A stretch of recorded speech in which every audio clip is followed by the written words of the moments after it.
السلام علیکم ورحمۃ اللہ وبرکاتہ۔ سیریا میں بشر الاسد کی حکومت کا خاتمہ ہو چکا ہے اور اس وقت سیریا میں جشن کا ماحول ہے۔ تقریباً 54 سال سے زیادہ بشر الاسد کے خاندان کی حکومت سیریا پر رہی۔ ان کے والد حافظ الاسد نے تقریباً 30 سال حکومت کی سیریا پر 1970 سے لے کے 2000 تک، اور ملک کو بالکل کھنڈر میں تبدیل کر دیا۔ ملک کی حالت بالکل خراب کر دی۔ پھر 2000 سے لے کے 2024 تک ان کا جو بیٹا تھا بشر الاسد، اس نے حکومت کی، اور 2024 میں ابھی 2 دن پہلے ان کی حکومت کا خاتمہ ہو گیا۔ پورے ملک کو کنگال کر ڈالا، لوگوں پر بے تحاشا ظلم کیا۔ آپ ایسے سمجھ لو جیسے فرعون اور نمرود کا جو ظلم تھا نا، بالکل ایسے ہی۔ اسی لیے سیریا کے جو لوگ ہیں نا، وہ اپنے آپ کو آزاد محسوس کر رہے ہیں۔ یہ سیریا یعنی ملک شام، وہ ملک شام آپ لوگ سمجھ رہے ہوں گے جس کا ذکر قرآن میں ہے، حدیث میں ہے۔ تو میں آپ لوگوں کو بتا دینا چاہتا ہوں کہ سیریا یعنی ملک شام جس کا ذکر قرآن اور حدیث میں ہے نا، اس کا جو حصہ ہے وہ بہت بڑا ہے۔ اس سے مراد سیریا، موجودہ سیریا، فلسطین، مقبوضہ فلسطین، اسی طرح سے اردن اور لبنان اور ترکی کا ایک علاقہ ہے نا، ان تمام کو ملا کر شام کہا جاتا ہے۔ وہ شام جس کا ذکر حدیث میں ہے۔ اور یہ ملک شام بڑی برکت والی جگہ ہے، بڑی برکت والی جگہ ہے۔ اللہ کے نبی صلی اللہ علیہ وسلم نے اس کی بڑی فضیلت بیان فرمائی ملک شام کی۔ تو آج میں قرآن سے، احادیث مبارکہ سے اس کی فضیلت آپ لوگوں کے سامنے رکھنے جا رہا ہوں تاکہ آپ لوگوں کو پتہ چلے۔ قرآن مجید میں بہت ساری جگہ اللہ تعالیٰ نے اس ملک کی یعنی اس جگہ کی فضیلت کو بیان فرمایا۔ وَنَجَّيْنَاهُ وَلُوطًا إِلَى الْأَرْضِ الَّتِي بَارَكْنَا فِيهَا لِلْعَالَمِينَ، اور ہم نے ابراہیم اور لوط علیہ السلام کو اس سرزمین میں پناہ دی کہ جسے ہم نے اہل دنیا کے لیے بابرکت بنایا ہے۔ تو اس سرزمین سے مراد کون سی سرزمین؟ تو اس سرزمین سے مراد شام ہے، کیونکہ حضرت ابراہیم علیہ السلام نے اور لوط علیہ السلام نے جو ہجرت کی تھی وہ عراق سے شام کی طرف کی تھی۔ تو یہ ملک شام ہے جس کا ذکر قرآن میں بھی ملتا ہے اور احادیث مبارکہ بھی ملتا ہے۔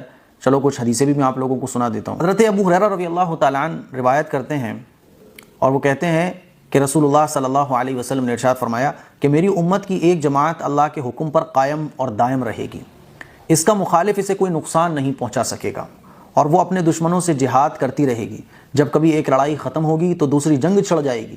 اللہ تعالیٰ لوگوں کے دلوں کو راہ راست سے ہٹاتا رہے گا تاکہ ان سے مال غنیمت کے ذریعے ان کو رزق دیتا رہے، یہاں تک کہ قیامت آ جائے گی۔ گویا کہ وہ اندھیری رات کے ٹکڑے ہوں گے، اس وجہ سے وہ گھبرا جائیں گے، حتیٰ کہ وہ چھوٹی چھوٹی زریں پہنیں گے۔ اور رسول اللہ صلی اللہ علیہ وسلم نے ارشاد فرمایا یہ اہل شام ہیں۔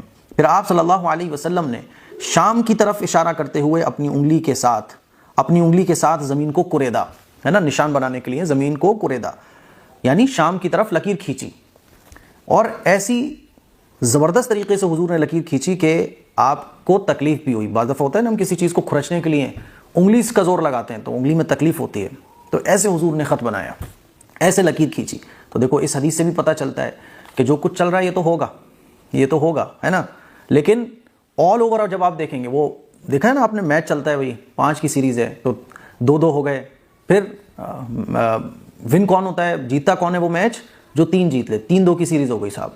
تو چل رہا ہے، سب کچھ چل رہا ہے، لیکن آل اوور ملا کر دیکھا جائے گا تو اللہ کے نبی صلی اللہ علیہ وسلم نے کیا ارشاد فرمایا کہ یہ اہل شام ہیں، اللہ تعالیٰ کی مدد ان کے ساتھ ہوگی۔ ایک دوسری حدیث میں آپ علیہ الصلوۃ والسلام نے ارشاد فرمایا اللہ تعالیٰ کا امر آنے تک میری امت کا ایک گروہ حق پر قتال کرتا رہے گا۔ اے اہل شام، میرا خیال ہے کہ وہ تم لوگ ہو۔ سیدنا ابو امامہ رضی اللہ تعالیٰ عنہ سے مروی ہے کہ رسول اللہ صلی اللہ علیہ وسلم نے فرمایا اللہ کی زمین میں سے اس کا انتخاب شام کی سرزمین ہے، اللہ کی زمین میں سے اس کا انتخاب شام کی سرزمین ہے، اور شام میں کئی بندگان خدا اللہ تعالیٰ کے پسندیدہ لوگ ہیں، اور میری امت میں ایک ایسی جماعت بھی ہے جو بغیر حساب و کتاب کے عذاب، بغیر حساب و کتاب کے اور بغیر کسی سزا کے وہ جنت میں داخل ہو جائیں گے۔ وہ کون ہے؟ اہل شام۔ حضرت زید بن ثابت رضی اللہ تعالیٰ عنہ روایت کرتے ہیں کہ رسول اللہ صلی اللہ علیہ وسلم نے ارشاد فرمایا شام کے لیے خوشخبری ہے، رحمان کے فرشتوں نے اس پر اپنے پر پھیلا رکھے ہیں۔ سمجھ رہے ہو؟ لیکن یہ یاد رکھو کہ شام سے مراد صرف سیریا نہیں ہے، بلکہ شام سے مراد یہ پورا ایریا ہے جس کا میں نے ذکر شروع میں کیا تھا۔ اور آپ دیکھیے حضرت عبداللہ بن عمر رضی اللہ تعالیٰ عنہ سے مروی ہے کہ اللہ کے رسول صلی اللہ علیہ وسلم نے ایک مرتبہ یہ دعا کی۔ کون سی دعا کی؟ اللہم بارک لنا فی شامنا وفی یمننا، اے اللہ ہمارے لیے ہمارے شام اور ہمارے یمن میں برکت فرما۔ اس پر صحابہ اکرام نے عرض کیا اللہ کے رسول اور ہمارے نجد میں بھی، یعنی ہمارے نجد کے لیے بھی برکت کی دعا فرمائے۔ اللہ کے رسول صلی اللہ علیہ وسلم نے دوبارہ یہی فرمایا کہ اللہ ہمارے شام اور یمن کو ہمارے لیے بابرکت بنا۔ حدیث کو روایت کرنے والے جو راوی ہیں وہ کہتے ہیں کہ حضور نے غالباً تیسری مرتبہ جب صحابہ نے یہ کہا کہ اے اللہ کے رسول نجد کے بارے میں بھی برکت کی دعا فرمائے، تو حضور نے فرمایا کہ وہاں زلزلے اور فتنے برپا ہوں گے اور وہیں سے شیطان کا سینگ برآمد ہوگا۔ اس سے مراد کیا ہے؟ جو لوگ تاریخ کو پڑھنے والے ہیں، اسلامی تاریخ کو، تو ان کو یہ بات اچھے طریقے سے معلوم ہوگی کہ جتنے بھی فتنے نکلے ہیں وہ عراق سے نکلے ہیں۔ اسی لیے جو مفسرین ہیں، جو محدثین ہیں، انہوں نے اس بات کو لکھا ہے اس حدیث کی تفسیر میں کہ اس سے مراد جو ہے نا نجد سے مراد کیا ہے؟ نجد سے مراد عراق ہے، نجد عراق ہے نا۔ اور بعض نے یہ بھی کہا ہے کہ یہ جو ہے نا نجد یمن بھی ہے، بعض نے کہا ہے کہ یہ نجد حجاز ہے، لیکن زیادہ تر لوگوں نے یہ کہا ہے جو تاریخ پر نگاہ رکھنے والے ہیں ان کا یہ کہنا ہے کہ اس سے مراد نجد عراق۔ اور جب آپ دیکھیں گے تو عراق سے ہی بہت سارے فتنے ظاہر ہوئے ہیں۔ تو میرے عزیز بھائیوں، ہم تو یہ امید کرتے ہیں کہ اللہ تعالیٰ یہ جو حالات تبدیل کر رہا ہے، انشاءاللہ یہ حالات مسلمانوں کے لیے اور اسلام کے لیے اچھے ہوں گے، پوری دنیا کے لیے انصاف کے حالات بنیں گے انشاءاللہ، پوری دنیا سے ظلم و ستم ختم ہوگا اور ایک امن و امان کی فضا قائم ہوگی۔ لیکن اتنی بات سمجھ میں آتی ہے کہ احادیث مبارکہ کی روشنی میں اور قیامت کی جو نشانیاں ہیں ان کو ہم جب پڑھتے ہیں تو اتنی بات تو سمجھ آتی ہے کہ فتنے فساد تو زبردست طریقے سے آئیں گے۔ اب ہمیں یہ کرنا ہے کہ ایمان پر جمنا ہے، ہمیں اللہ کے اس امتحان میں نمبر 1 پوزیشن حاصل کرنی ہے، دنیا دارالامتحان ہے، تو ایمان پر جمے رہنا اور اللہ کی وحدانیت کا اقرار کرنا، اللہ کو ایک ماننا، دنیا کے ظالموں کے سامنے سر نہ جھکانا، یہ انتہائی ضروری چیز ہے۔